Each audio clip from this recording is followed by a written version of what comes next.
Now, in line with the federal government commitment to ramp up COVID-19 vaccine uptake in Nigeria, the National Primary Healthcare Development Agency has disclosed plans to establish mass vaccination sites across the country.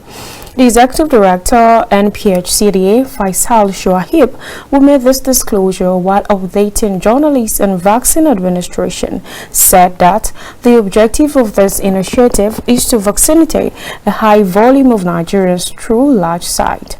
In line with the NPHCDA's commitment to ramp up COVID-19 vaccination, the agency has put in place plans to establish mass vaccination sites across the country.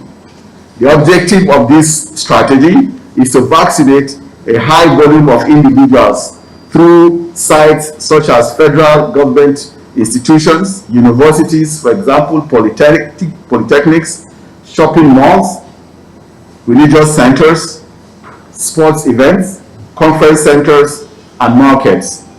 This will require strong collaboration between the NPHCDA, state governments, religious bodies, school authorities, and governing bodies of malls and large sporting events. As we expand the vaccination sites, we encourage all eligible Nigerians to avail themselves of the opportunity to get vaccinated.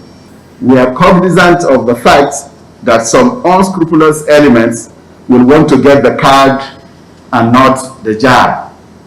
We are working with relevant security agencies to make examples of these individuals who may wish to buy or sell cards by ensuring that we name them and we shame them. We are also enhancing the security features of our vaccination cards in order to limit forgeries.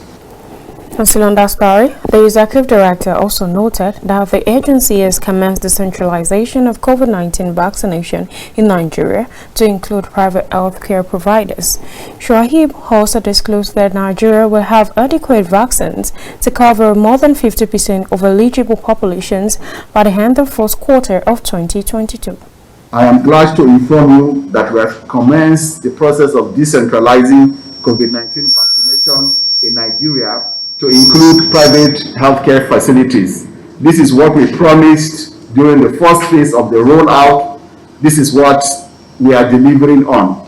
We have always made it clear that we wanted to be sure that our programs and our models were going to work in the government institutions, secure the integrity of the program before we now decentralize to the private sector. This is exactly what we're doing right now. The decentralization will not affect the federal government's free vaccination policy.